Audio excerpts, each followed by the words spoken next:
দেখেন গরুর পূজা কিভাবে শুরু হয় পৃথিবীতে প্রথম। মুসা আলাইহিস সালাম আল্লাহর সাথে সরাসরি কথা বলতেন। ওয়াকাল্লামাল্লাহু মুসা তাকলিমা। সুবহানাল্লাহ পড়েন।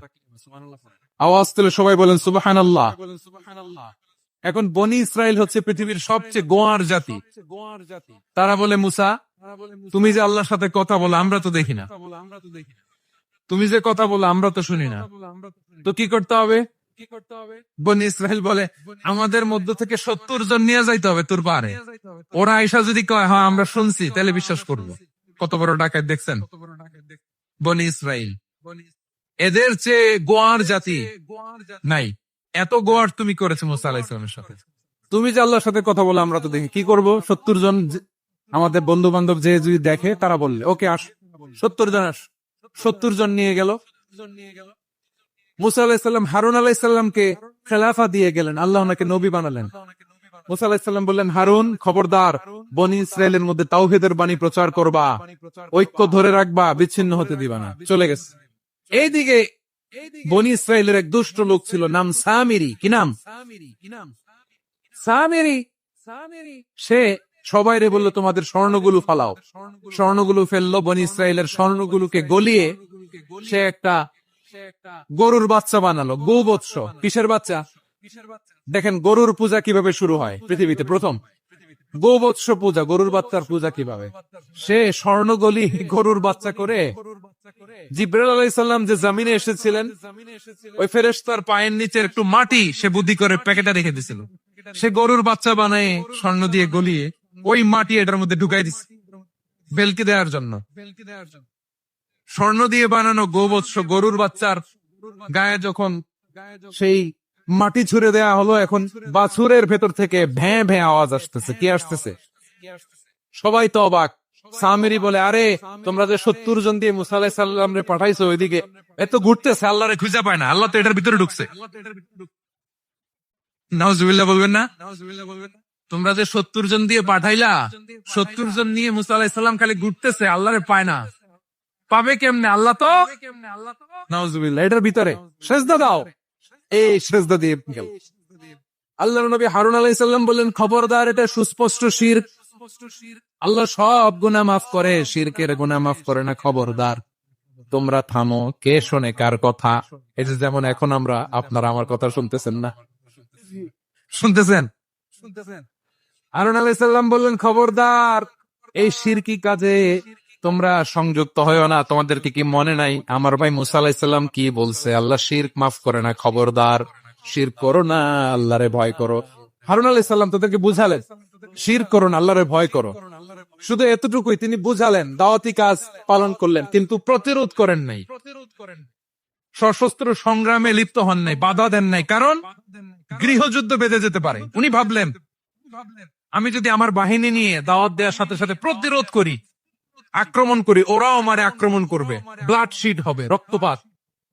এমন অবস্থা হবে বনি ইসরায়েলের মধ্যে, যেটা হয়তো আমার ভাই মুসাও কন্ট্রোল করতে পারবে না। সুবহানাল্লাহ কইবেন না?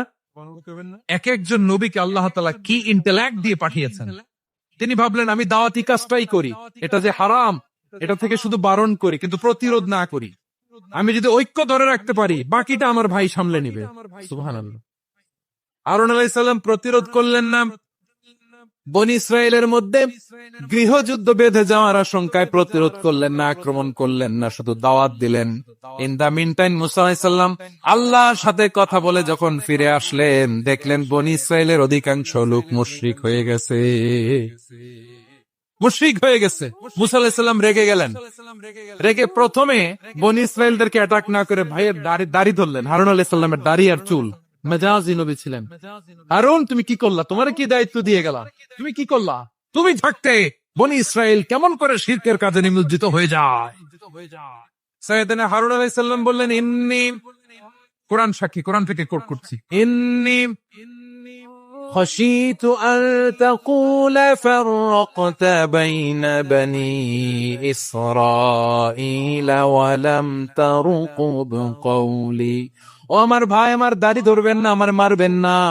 আমি ভয় করেছি, আমি ভয় পেয়েছি, না জানি আপনি বলেন তুমি কেন খাশীতু আন তাকুলা ফাররাকতা বাইনা বনি ইসরাঈল, আপনি এসে আমারে যদি বলেন তুমি কেন ঐক্য ধরে রাখলে না, কেন মারামারি হলো, কেন রক্তপাত হলো, তোমার কি এই দায়িত্ব আমি দিয়েছিলাম? আমার কথার দিকে কি তুমি ভ্রুক্ষেপ করো নাই? আমি যে বলছি তাওহীদের বাণী প্রচার করবা আর ঐক্য ধরে রাখবা, আমার কথা কি শোনো নাই? আপনি আমারে ধমকাবেন, এই জন্য আমি প্রতিরোধ করি নাই, আক্রমণ করি নাই, গৃহযুদ্ধ আটকানোর জন্য কিন্তু আমি দাওয়াত দিয়েছি। সুবহানাল্লাহ পড়েন। ঐক্য ধরে রেখেছেন। মুসা আলাইহিস সালাম মুহূর্তেই সামিরীকে আক্রমণ করলেন, অ্যাটাক করলেন, শাস্তি দিলেন। মুহূর্তেই ওই গোবৎস গরুর বাছুরকে ভেঙে চুড়ে মেসাকার করে সাগরের মধ্যে ভাসিয়ে দিলেন। পুরো বনি ইসরায়েলকে আবার তাওহীদের উপর প্রতিষ্ঠিত করলেন। পড়েন সুবহানাল্লাহ। এই ঘটনা থেকে শিক্ষা কি?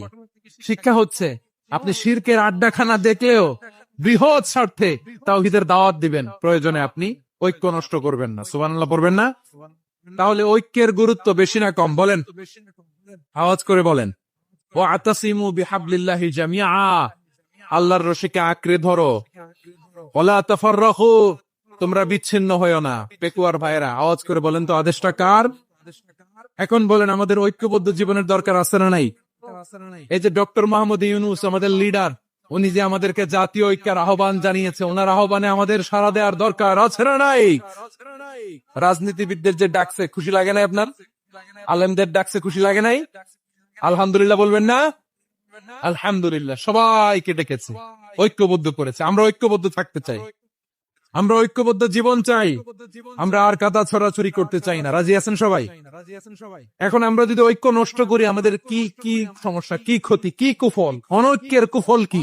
কয়েকটা কুফলের কথা বলে শেষ করবো। প্রিয় ভাইরা, what are the drawbacks and these advantages of division, social and political division in the society, these unity? আমরা যদি বিচ্ছিন্ন হই, একে অপরের যদি মারামারি করি, একজন যদি আরেকজনের কাফের ফতোয়া দেয়, আমাদের কি ক্ষতি? শুনবেন? কথা কয় না, শুনবেন? এক নাম্বার ক্ষতি হচ্ছে আমরা যদি বিচ্ছিন্ন হই আমাদের শক্তি কমে যাবে, আমাদের পাওয়ার আমরা হারাবো। আমাদের কি হারাবো? পাওয়ার। মনে রাখবেন, যখন আমি একা থাকি তখন আমি ব্যক্তি, যখন আমরা সবাই মিলি তখন আমরা শক্তি।